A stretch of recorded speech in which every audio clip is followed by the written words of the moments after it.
What is a man? A cesspit of hatred and lies. Hello and welcome to ProtoMet Reviews. And happy Halloween!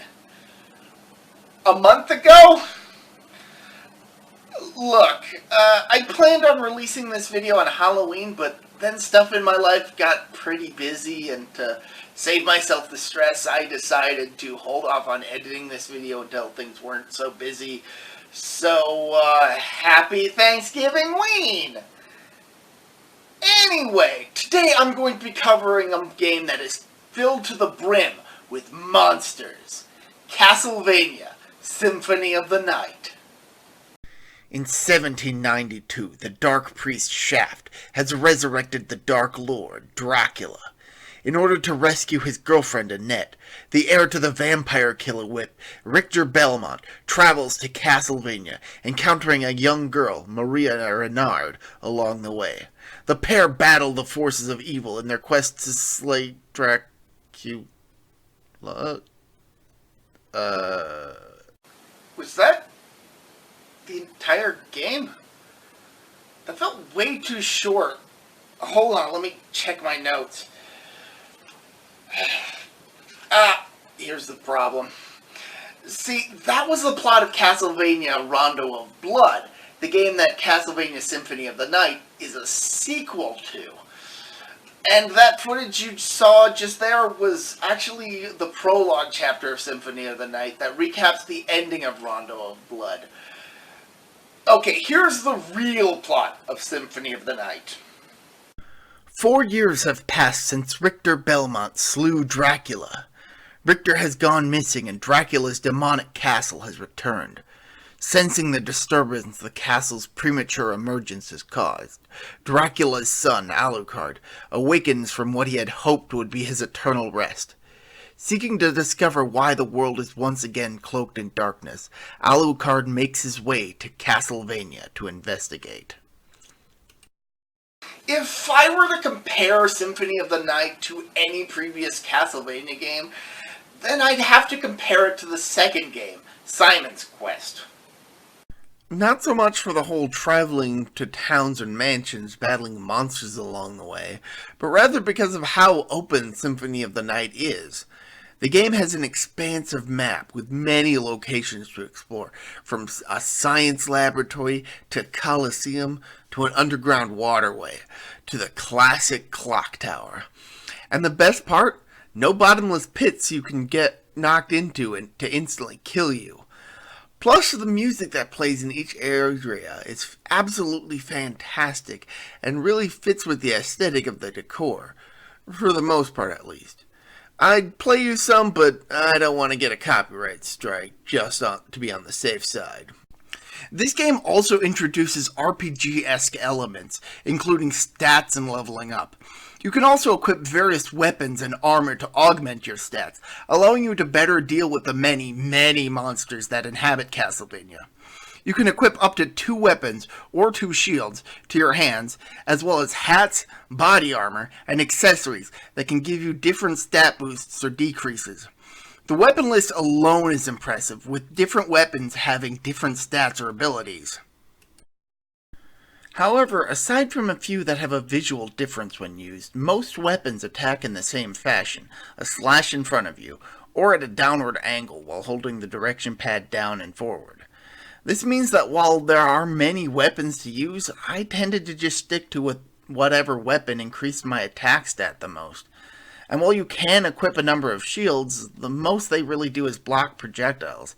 If an attack goes past the shield, you still take damage, meaning that the only shield I ever bothered to equip was the Medusa shield, since it was one of only 2 shields that dealt damage to enemies.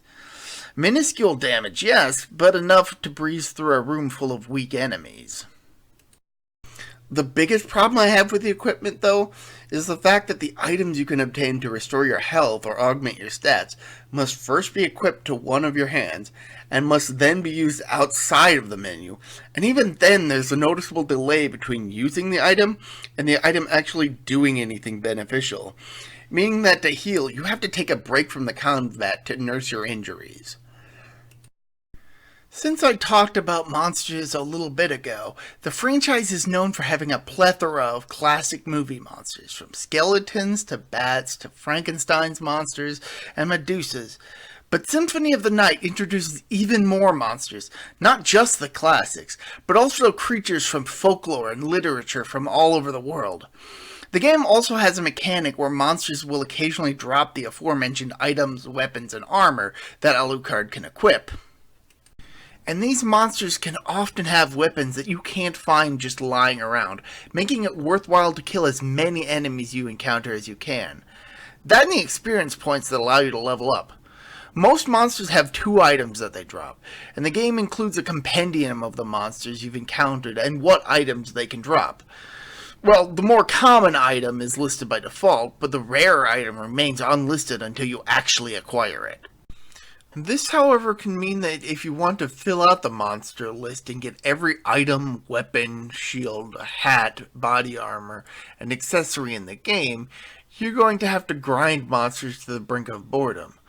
Now that may seem like a complaint, and it is, but it's also one of the reasons why I enjoy this game.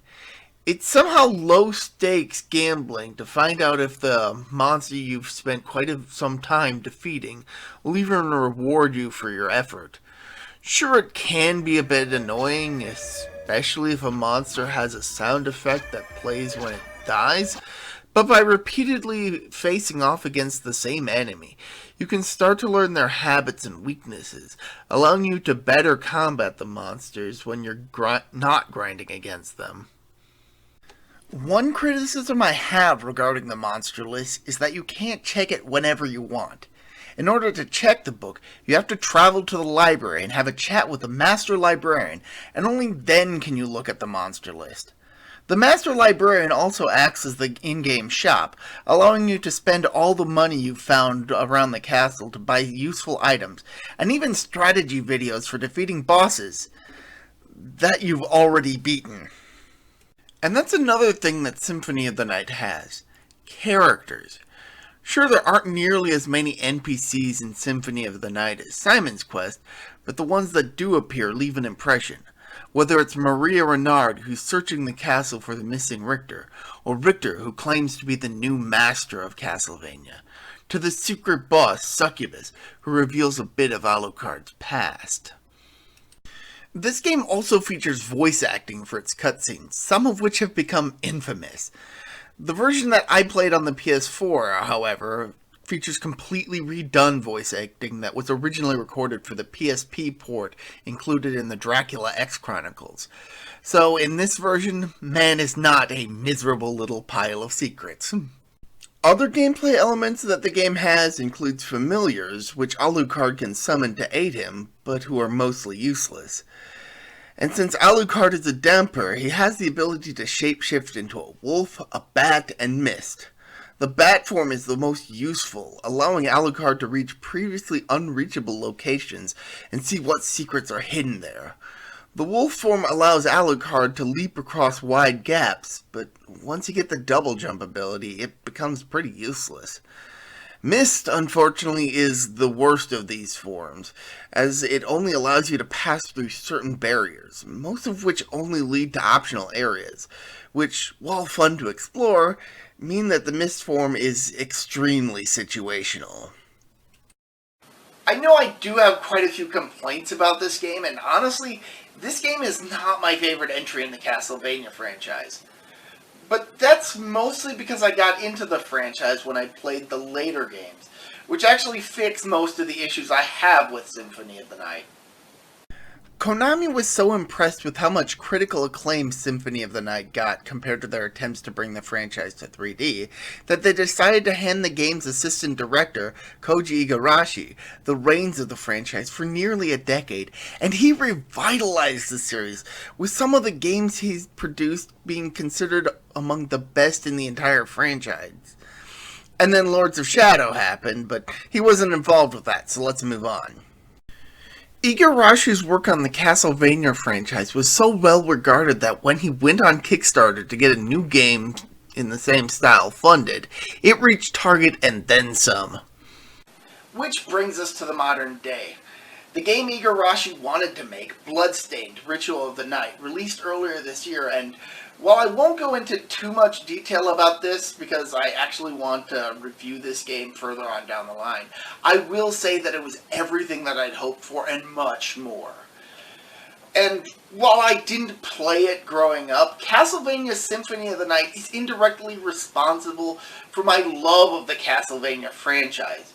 So, while I'm not too inclined to replay the game anytime soon, I do respect the hell out of it. Until next time, I'm ProtoMet. See ya.